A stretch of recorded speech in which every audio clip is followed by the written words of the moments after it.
Hey guys, what's up? It's MEKK-KNIGHT here with my MEKK-KNIGHT deck profile. I just wanted to show you guys what I've been running currently in the game and just explain it a little bit. Remember to check out my last video about side deck options for board removal. I feel like it's a pretty good option right now. And we are facing a banlist pretty soon. So I want to show you guys what I've been running before that. And just keep in mind, things might change with this deck, but I don't really see anything besides Meltdown going to 1, really. So let's go ahead and get into it, and don't forget to like, comment, and subscribe on this video so I know if you guys liked it. So we're running 3 Alistair the Invokers. The purpose of this card is that on the normal or flip summon of this card, you search out Invocation, which is your fusion kickstarter. Also, you can target a fusion monster you control and boost it by 1000 attack or defense. So the good part of that, you can boost any fusion of any, I guess, monster that you have. You can also boost your opponent's fusions if you want to, which might come in handy for some situations, but not very often. But there's that, so that's pretty cool. Following that, we're playing 3 copies of MEKK-KNIGHT Purple. The purpose of Purple is that he's going to banish a MEKK-KNIGHT that you control until your next standby phase, which they will just return. They don't start a chain. And search out another MEKK-KNIGHT card. So the targeting is the cost. So if they Ash it, your monster stays on board. If they Veiler it, it stays on board. If they Ogre it, it dies and you get no search. So again, targeting is the cost, resolution of that, then the banishing effect happens, and then you get the search. So keep that in mind. See a couple of people not play that correctly.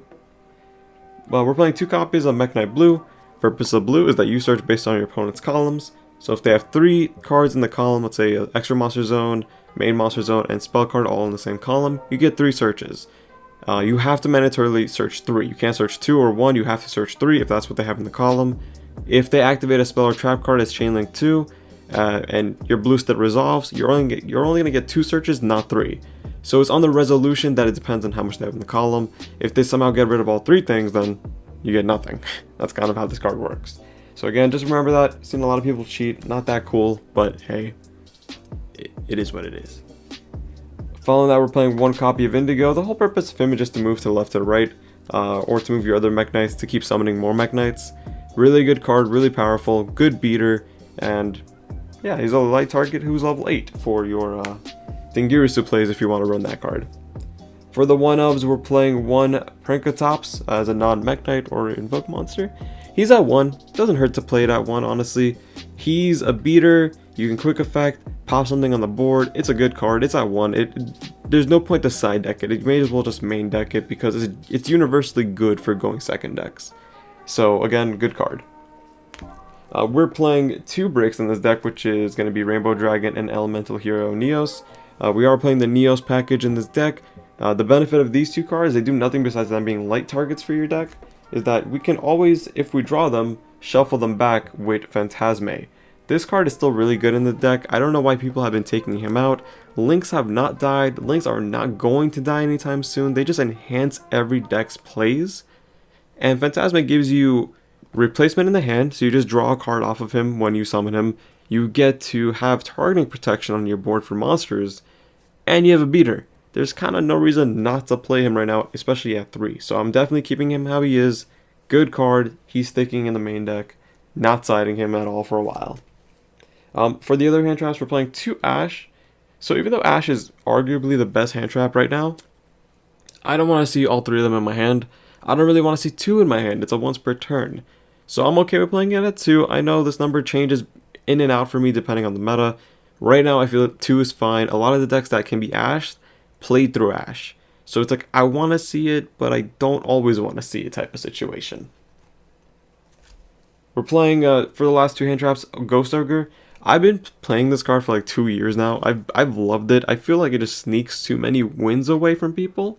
It removes somebody's monster from board, continuous spell trap, continuous spell or trap, field card. It does a lot, and I don't know why people don't play this as much. Good card, light target, board removal, just overall amazing card. Love it. Gonna keep playing it. You just hit their needle fiber, and a lot of decks cannot continue to play for whatever reason because they need the link Ross, they need the link through 2 on board to keep going if they want to go into other plays. It just does too much. For the spells, we're playing 1 Terraforming, search out a field card. Nothing too spicy on this one, we know what it does.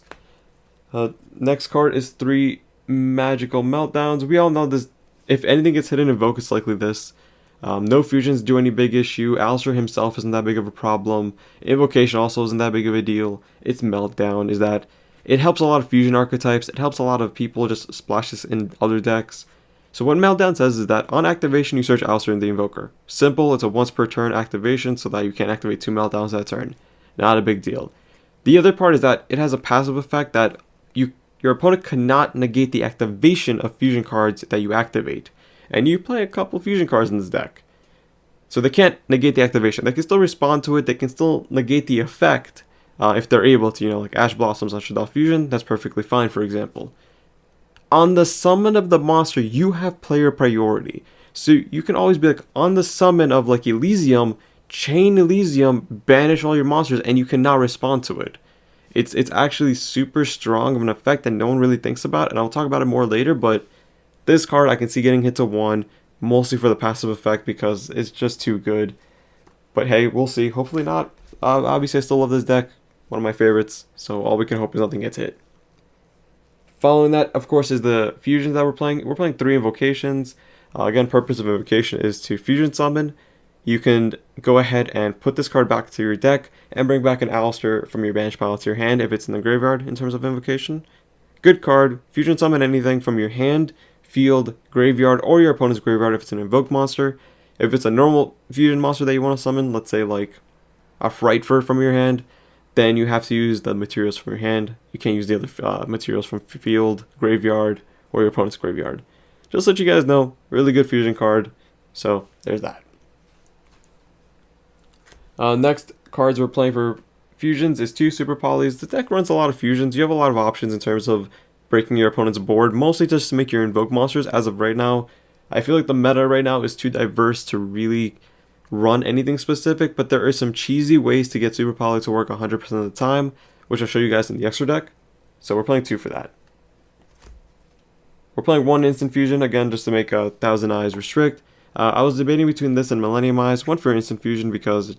Sorry, one for Thousand Eyes just because you want to remove things from your opponent's board and not just prevent them from stopping your plays. Unfortunately, it's at 1, so we got to play 1 Cup Noodle. The last fusion we're playing is Neos Fusion. Really good card. As you guys saw, we were playing the Neos Fusion package with Rainbow Dragon and Elemental Hero Neos. So, we have to run Neos Fusion. I know some people play 3. My whole priority in this deck is not to make Neos Fusion. It's like, if I get it, I get it. If I don't, I don't. And again, you're going to be able to tutor this out with Anaconda in the extra deck, so there's kind of no real worries about drawing this or not, because you can always make it if you need it. And that's my whole purpose, because once you make this, you're done with your turn in terms of monsters. You can't special summon, you're just kind of just like looking at your board like, what do I do now? Moving on, I'm playing 2 Pot of Desires. I know a lot of people don't like this card. My reasoning for Desires is that the deck has a low skill ceiling, I would say, that if you're going to brick, you're going to brick, right? And if you're going to lose that turn, you're going to lose that turn. Those 10 next cards in your deck do not mean nothing. That's why I want Desires. It gives me 2 new cards in my hand, it refreshes my hand a little bit, and it can make me win the game or extend my plays. And again, you're kind of baiting this one out because you're playing the Neos package, which is kind of reluctant on just 3 cards. But again, if it needs to be done, it needs to be done. I'm probably going to be losing that turn anyway, so let me take the risk and see if I can win. That's why I play Desires. Not for the draws, but because if I'm going to lose, I may as well try not to lose. We're playing 2 Call by the Graves for the next card. I wouldn't be playing 3 in a going second variant. I know people kind of been arguing this for a while. If you're going second, I think 2 is fine. If you're going first, play 3. The reason why I'm playing 3 going first is because I need to go ahead and make my plays resolve. If I'm playing second, this is mostly just to stop some plays, right? Like maybe an Ash, maybe a Graveyard Effect, but not so much to keep playing the game, right? Again, I'm trying to OTK you that turn so that we don't have to have a next turn. That's why 2 Call by the Grip is fine. I'm playing 2 Cosmic Cyclone in the main. I've been maining some kind of form of back row removal in my deck for ages because, again, I don't want to go against that one Mystic Mind player and then have no way to out it. So that's why I'm playing Cosmic Cyclone. Also, it's the best one right now in the format against Eldritch, against Orcus, which might be coming up soon. Just gets rid of a lot of good cards. Targeting and then banishing it just for 1,000 life points isn't that bad. Finally, playing 1 Mind Control just because it's at 1, unfortunately. Just take your opponent's card, link with it, do whatever you want with it. Fuse it away if you need to. There's just options. And finally, for the last 3 cards of the deck, Infinite Impermanence. You could switch this out for Valor if you want, or the new hand trap. I don't recall her name off the top of my head. This is fine. I like Impermanence because I want the trap card in my deck. I want to make sure MEKK-KNIGHT might be live in case of anything. And just overall, being able to use this on both players' turns at any point as long as there's no cards on your field. Setting it to negate a spell trap in the column. Like, there's a lot of options with Impermanence, and it's something that when you play it, you understand more so. Because Valor, again, on your turn, you can't do anything with it. On your opponent's turn, they can negate it with a monster effect. You know, this goes to Appaloosa. You can target Appaloosa, negate the effects, and then Appaloosa is useless for the rest of the game. So that's why I'm playing 3 Impermanence. So that's it for the main deck. That's 40 cards. Not really playing anything else. So let's go ahead and talk about the extra deck. So in terms of our invokes, we're playing 2 Macabas. I want to make sure I'm able to negate your stuff and win that game. So that's kind of it. Nothing too fancy about MEKK-KNIGHT. Just a negate the activation, banish the card, discard the same type from your hand as cost. So if you're activating a monster effect, I need to discard a monster card as a cost to negate the activation of your card. So it's good against, for things like Nibiru. If I'm trying to OTK that turn, it's good for just those one-off effects that might make me stop my plays. Or if I'm going first, just set up 2 Macabas and pass. We're playing 2 Burger Trio still. Again, people are iffy on this ratio. I still like 2 for the reason that it's always easy to make and you can always link climb very easily with Burger Trio. And because if they pop 1 and you're able to make a second one, that can get some games in. I just like it at 2. That's me. If you like 1, go ahead. You can play like Raiden or something. I'm playing a very small MEKK-KNIGHT, very small Invoke package. So after that, we're playing the new guy, which is actually nuts. Invoked Agidiz? I don't know how to pronounce his name. If someone tells me, please. Really good card. On the summon of him, if you have Meltdown, you can pop something on their board and your opponent can now respond. Again, really good card due to Meltdown. If you have this on your board and then your opponent special summons anytime on their turn or your turn, as long as you didn't use the pop effect on summon, you can go ahead and pop something on their board. Really good. So let's say my board ends on Macaba and this guy, and I pass, right? Let's say on summon you special summon, I don't know, what special summons these days? You special summon a Dark Lord. Sure, why not? I can go ahead and activate Invoked Agidiz and just pop your Dark Lord. That's it, right? And then I have a Macaba to get afterwards. The other really cool part about this card is that I can banish a fusion card from my graveyard to boost him up by that attack. That is nuts. That is actually nuts. And yeah, I don't know, it's just super good. This card was underestimated initially. I never really thought about the Meltdown interaction until just not that long ago. So really good card. And the last card we're playing is Elysium. Again, mostly for the Meltdown play I mentioned earlier. If you have a full board of 5 monsters, activate Meltdown, you don't negate it, and you can't negate an invocation, I'm going to summon Elysium to the best of my ability. Go ahead, on summon, activate his effect to target himself, and banish your entire board. Really, really, really, really good interaction. And that's why I'm playing those Invoke monsters. I cut out Caliga. There's no real dark meta right now. There's no dark cards in the meta. Orcus isn't that viable. So me running a card and having to waste 2 Alistairs in the process, not too beneficial. So went ahead and cut that out for now. We are playing 1 1,000 Eyes Restrict. As I mentioned, no Millennium because I want to go ahead and take your monsters. Not so much make a Millennium and negate like an Ash, So again, 1,000 Eyes for me right now, way better. I wouldn't be playing both either. There's no point to play both. You want the extra deck spaces. We are playing the Rainbow Neos in terms of our Neos package. Again, really good card. Go ahead and mill the top card from your deck to the graveyard, and you can go ahead and send everything from your opponent's graveyard back into the deck. Send a monster from your field to the graveyard. Go ahead and shuffle back all their monsters from field to deck, and go ahead and send a spell or trap card from your field to the graveyard, and go ahead and send back all their back row to the deck and shuffle it. Really good card, 4,500 beater, can easily just attack for game. Especially with Alistairs. For the super poly targets, we're playing 1 Starving Venom and 1 Earth Golem Anaconda. Really good cards because you have Almirage in your deck and Secure Gardener, so you can go ahead and make Earth Golem Anaconda very easily. He just requires a Link and a Cyberse monster. As for Starving Venom, it does require 2 dark monsters, but I'm going to go ahead and show you guys something really quickly. I'll go ahead and skip ahead a little bit. Almirage, link 1. Secure Garden, link 1. Alistair goes into Almirage. Almirage goes into Secure Garden. Then you make Macabre off of that. Like I said, Anaconda. Really good card. You can go ahead and send out your Super Poly. You can send out your Instant Fusion. And you can go ahead and send out your Neos Fusion with this card. All depending on the situation. So, the reason why I said Super Poly works pretty much like 90% of the time, because Anaconda is a dark monster, and his effect is you can go ahead and target something on your opponent's field and make it a dark monster. So you just send Super Poly, pay the 2,000 cost, poly away him and your opponent's monster, and then make Starving Venom. Really good card. The only downside, again, you have to pay 2,000 life points. You have to get him out on the field. You have to make sure he's not negated. There's some downsides to him, but overall, really good card, and can get you a lot of wins with Rainbow Neos, honestly speaking. Last link 2 we're playing is Alistair the Invoker of Madness, just to get your invocations from deck to your hand, keep your plays going. He's Alistair on the field and in the graveyard. He is not Alistair in the banish zone, so don't shuffle him back with invocation. That's not a legal thing to do.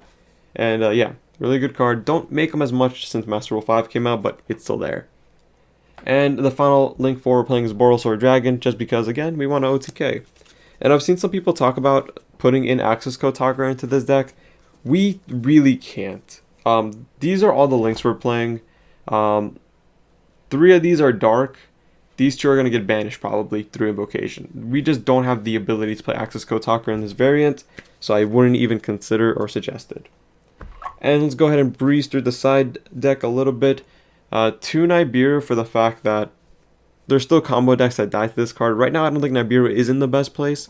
I'll still play 2. I don't want to play the 3rd one as of yet, but that might change sometime soon. We're playing 3 Dark Ruler no more because, again, certain boards like Emancipators, we just lose to instantly. We don't want to go ahead and do that. We want to make sure we have Dark Ruler, make Purgatrio, wipe their board, and then hope we live the next turn. So that's why we have Dark Ruler no more. The last Super Poly, this could be interchanged for Nibiru if you want to. I just think Super Poly might be a bit more useful right now than Nibiru, so that's my reasoning, just up to you. You can choose either one. For more back row removal, I'm playing 2 Twin Twisters because I don't want to just have my opponent just put 50 traps on me and I can't do anything. So Twin Twister, not the best situation, not the best card in the game right now, but it gets rid of 2 cards. That's why. We're playing 3 evenly matched because I want to make sure my opponent cannot play combo decks or back row decks. Still a really good card. You lose your battle phase, but that's fine. You go ahead and banish everything on their field. That's all you really care about. And then for my going first option is going to be their colon B1. I didn't want to overload on going first cards because, honestly speaking, I feel like most of the time people are still going to make you go second because they want to combo off. So that's why their colon B1 I'm fine with it being at 3. I saw this a lot going second too. Against Salad, against mono type decks, it's fine to side it in going second because you can always set it. If you don't kill them, you have some kind of stun. And yeah, the final card of the deck is Red Reboot because it's at 1.